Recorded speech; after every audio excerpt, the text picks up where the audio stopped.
कोई भी आपका वैल्यू है विद डेसिमल पॉइंट, आप इस वैल्यू को राउंड कर सकते हैं। जो लास्ट डिजिट होगा वो 0 होना पड़ेगा।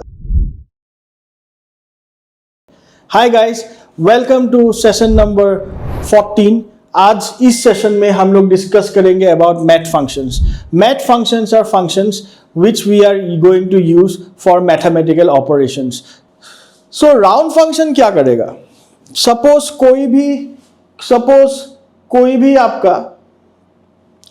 आपका वैल्यू है जिसके साथ डेसिमल वैल्यूज भी है, डेसिमल पॉइंट के बाद में भी वैल्यूज है। जैसे कि फॉर एग्जांपल मैं यहाँ पे करता हूँ 22.456, ठीक है। सो ऐसा अगर आपको कोई भी आपका डिजिट है, कोई भी आपका वैल्यू है, ठीक है, डिजिट नहीं, कोई भी आपका वैल्यू है, अगर ऐसा है विद डेसिमल पॉइंट, तो आप इस वैल्यू को राउंड कर सकते हैं।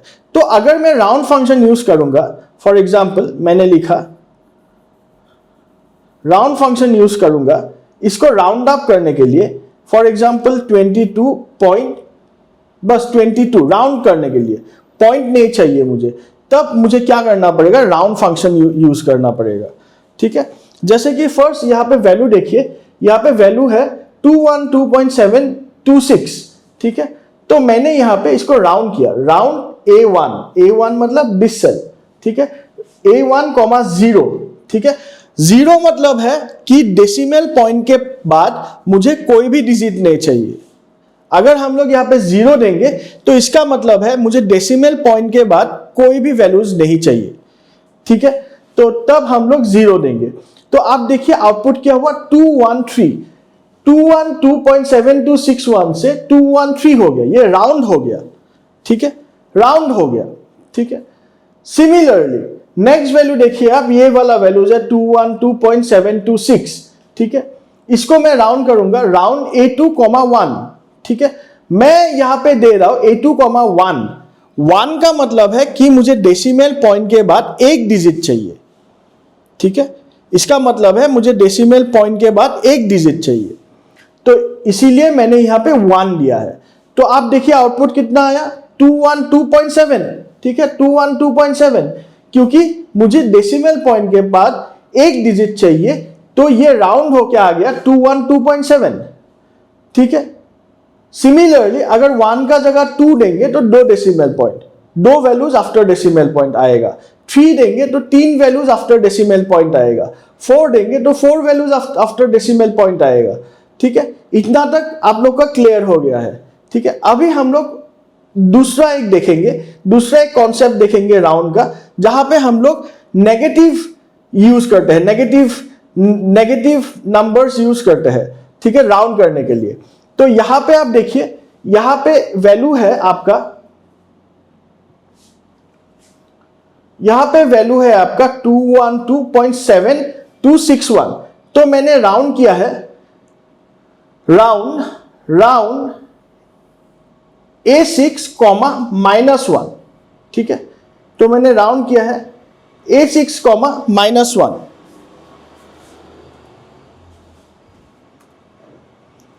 तो मैंने राउंड किया है A6, -1।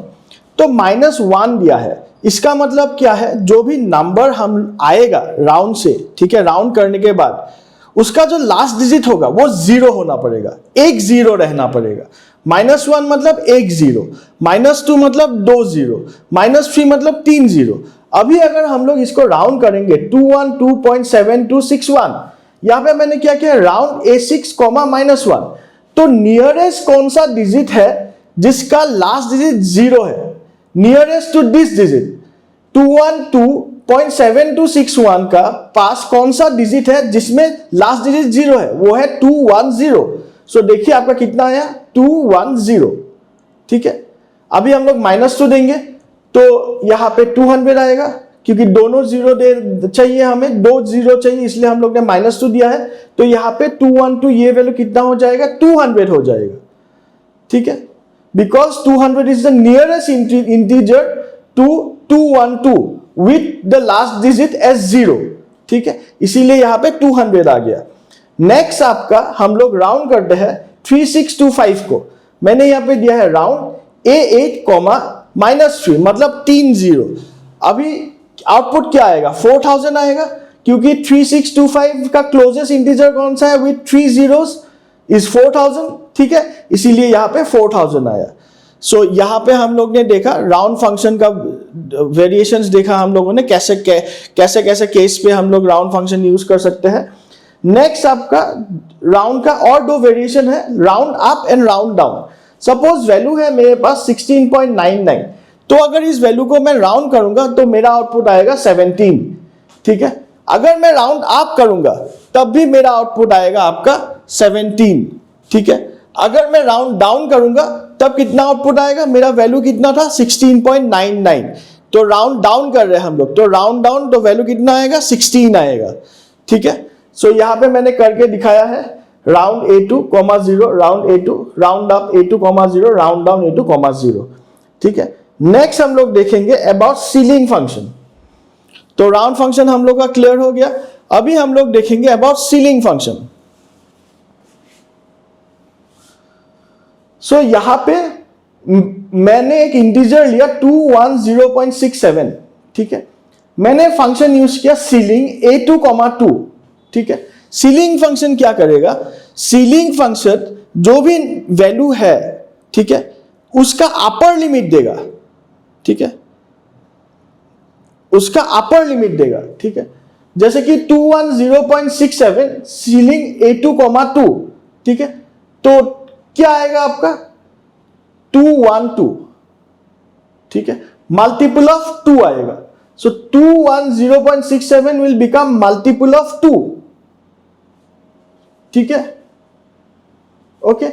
This will become multiple of 3, ceiling A3, 3 मतलब मल्टीपल ऑफ 3 होना पड़ेगा, तो multiple of closest integer which is multiple of 3 is 213।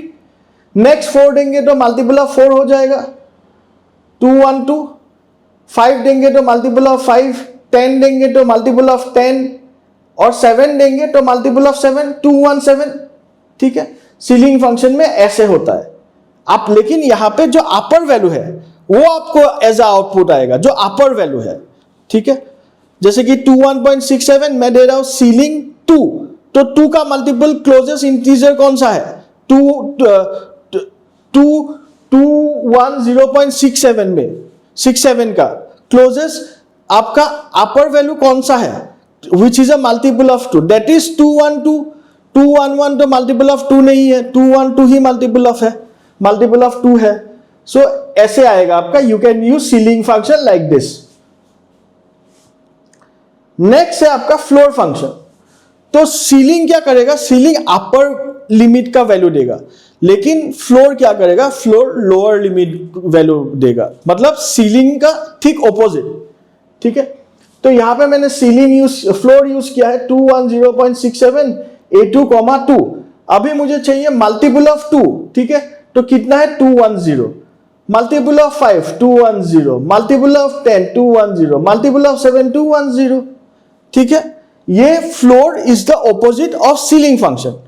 तो यहां पे अगर हम लोग फ्लोर करेंगे, फ्लोर 210.67, 2, तो lowest smallest integer nearest to 210 क्या है, which is a multiple of 2, ये 210 ही है, ठीक है। तो यहां पे 210 आ गया। Similarly 210 is also a multiple of 5, similarly 210 is also a multiple of 10, similarly 210 is also a multiple of 7, ठीक है। तो ऐसे हम लोग फ्लोर फंक्शन यूज कर सकते हैं। तो इस वीडियो में इतना ही है। अब आज हम लोग ने डिस्कस किया अबाउट मैथ फंक्शन। आप लोग देखते रहिए, हम लोग SQL, पाइथन, पावर BI का भी वीडियो लेके आ रहे हैं। ये सब जॉब ओरिएंटेड है, आप जॉब में जिस तरीके का काम होगा बेस्ड ऑन दैट हम लोग ने सिलेबस डेवलप किया है। तो this is a job oriented course. तो जॉब सर्च कर रहे हैं, उसको अगर जॉब नहीं मिला है, आप लोग यहाँ से सीख सकते हैं और आप लोग जॉब्स के लिए अप्लाई कर सकते हैं। Thank you.